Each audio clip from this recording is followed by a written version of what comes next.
Kaixo egunon ikasleok, gaur ikusiko dugu zatika definitutako funtzioak eta zehazki beraien jarraitasuna, nola aztertzen den.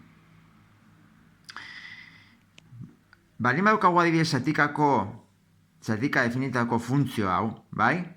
Beti, egin behar deguna da, beti jarraitasuna aztertu behar dugu alboko limiteak kalkulatu behar diren baldintzetan, bai, baldintza hauetan, eta funtzio hauen eremukoak ez diren puntuetan, bai? Adibidez, hemen polinomioetan ez dago arazorik, baina hemen zatiki arrazionaletan arazoak ematen dute izendatzailetan.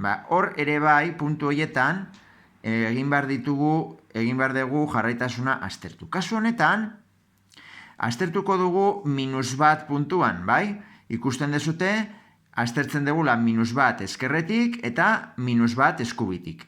-1 eskerretik zatikako definitutako funtzio hau aztertzen badegu, hartu behar dugu -1,01 adibidez. Orduan hori dago, adibidez, baldintza hau betetzen duen lerroan, bai? Orduan, adierazi behar dugu funtzio hau, isaken bat, beraz, ordezkatzen badegu -1,01, bueno, gutxi gora -1 eta -2, bai? -1 eskubitik, orduan, adibidez, -0,9. Orduan, ordezkatuko nuke hemen, bai? -0,9 eskubitik, bale? Orduan, ordezkatuko zenuket hemen -0,9 berbi, gutxi gora da -1, orduan -1 berbi da bat, -2 bat da -2, gehi lau da 2. Beraz, ikusten dezuten nola, eskerretik eta eskubitik, bai, -1 puntuan, zatikako definitutako funtzionen limitea desberdina dela, bai, eskerretik eta eskubitik. Beraz, ja zuzenean ez da jarraia, bai? Ez dugu aztertu behar funtzioaren balioa justo -1 puntuan, bai? Orduan, irudia egiten badezute, hemen isaken bat eskerretik, bai? -1 eskerretik hemen, izango litzateke, bueno, jarri zuzen bat, baina izango litzateke, bai, zuzen bat da. Baina, bueno, da esplikatzeko ikuste zute justo dela -2, hemen, bai? Eta, bueno, adieraziko genuke, puntu beltza bezala hemen, bai? Jartzen gulako berdintza. Eta hemen, handiago -1 bada, orduan hemen puntu txuria, bai? Eta balioa da 2, bale? Orduan hemen ikusten dezuten nola dagoen eskaloi antzeko bat, beraz, ez da jarraitua funtzioa, eta jauzi finitua daukago, bai? Alboko limiteak berdinak ez direlako, bale?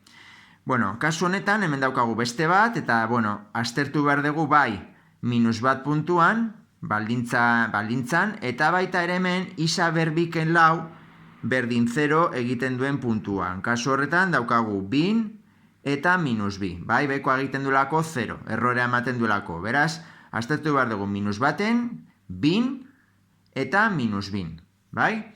Orduan hemen, hasiko gara -1ekin, -1 eskerretik, orduan baldintza honek betetzen du, jarriko dugu isa gehi 2, ordezkatzen dugu -1, -1,01, -1 gehi 2 da bat, bale? Eta -1 eskubitik, hau da, adieraziko dugu -0,9 bat, bai? Orduan, ordezkatzen badezute hemen, -1 ken 2, -0,9 ken 2, urbilketa bat egiten ari gara, zati, eta hemen -1 berbi ken lau, bai? -3, zati, bat berbi da bat, ken lau da -3, orduan da, -3, zati, -3, bat, Orduan, limitea isa -1 doanean izango da bat, zergatik alboko limiteak berdinak direlako, bai?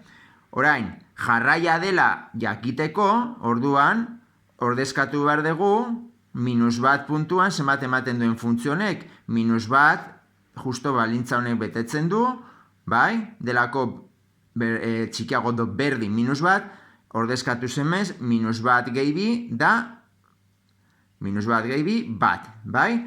Beraz, alboko limiteak berdinak direlako, limitea delako -1 puntuan bat, eta justo funtzioak hartzen duen balioa minus bat puntuan delako bat, hau da, hiru hauek baldintzak berdin ematen dutenez, orduan funtzioa jarraia da minus bat puntuan. Bale? Bueno, eta orain, aztertu behar dugu ere, errorea behian ematen duenean. Hau da, 0, arrazonal batean, behian 0 ematen duenean. Hau da, infinitu ematen duenean hemen, bai? Zerbait zati 0 da infinitu, ez dago definituta, bale? Orduan, hemen ematen du 0, pues bi berbiken lau da 0, eta minus bi berbiken lau da 0. Orduan, aztertuko dugu bin eta minus bin. Bin ordezkatzen baduzute, orduan betetzen du baldintzanek, bidan diago minus bat, bai? Orduan ordezkatzen baduzute hemen, ikuste zute bi ken bi da 0, limitea, eta bi berbi ken lau da 0. Daukagu 0 zati 0 indeterminazioa gogoratu faktorizatu berdezugula. Hau da, isaken bi, eta behan, isak berbi ken lau da isaken bi bider isagei bi, bai? Simplifikatzen baduzute, geratzen da bat zati isagei bi. Ordezkatzen baduzute bi, orduan limitea izan daiteke bat zati bi gehi bi, bat zati lau, bai? Izan daiteke bat zati lau, horretarako esker eta eskubiko limiteak, alboko limiteak kalkulatuko ditugu. Bi negatibo denean, gogoratu, ordezkatu behar dezutela, bat koma bederatzi, bai? Hemen ordezkatuz, gutxi gora bera da bi, orduan bat zati bi gehi bi da lau, bat zati lau, Eta eskubitik ere, ordezkatzen baduzute 2,0 bat, hemen bat zati, 2,0 baten hurbilketa da bi, bat zati bi gehi bi lau. Orduan bat zati lau eta bat zati lau. Limitea da bat zati lau bi puntuan, alboko limiteak berdina direlako. Beraz, orain, jarraia dela, bin jarraia dela jakiteko, egin barko genuke, ordezkatu funtzioa bi balioan. Orduan, bi ken bi da 0, bai? Bi puntuan ikuste zuten hemen ordezkatuko genuke, bi ken bi 0, eta bi berbi lau ken lau 0, 0 zati 0. Beraz, funtzioa puntu honetan ez dago definituta. Orduan, nola ez dago definituta, edo ez da existitzen, zuzenean ezin da jarraia izan. Hau da, alboko limiteak berdinak dira, limitea existitzen da, dela bat zati lau, baina bi puntuan ez da existitzen.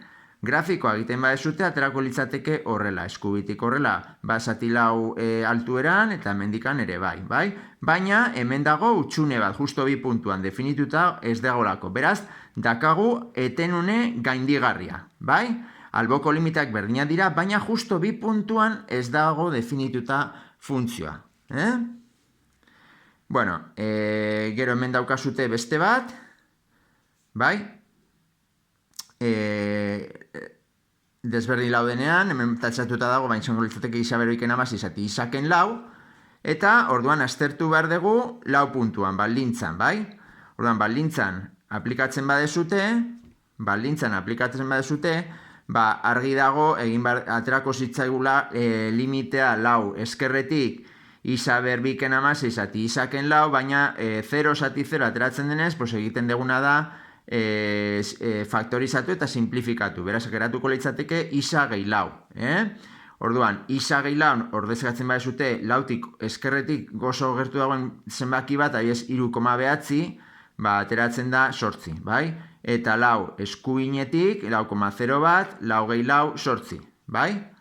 Orduan, alboko limiteak berdinak dira, 8, bai? Orduan, limitea lau puntuan izango da 8, baina jarraia dela jakiteko, orduan, ordezkatu behar dugu, justo lau puntuan funtzioak zenbat ematen duen. Lau puntuan baldintza honek betetzen du, lau delako berdin lau, eta emaitza da 6, bai? Beraz, hemen ikuste zukete alboko limiteak berdinak direla, baina justo lau puntuan funtzioak hartzen duen balio da dela 6. Beraz ez da jarraia, hiru baldintzak ez dira baltetzen, bai? Alboko limiteak berdinak dira, baina puntua desplazatuta dago. Lau astizan ematen dulako 6, bai? Ikuste zuten nola desplazatuta dagoen. Etenune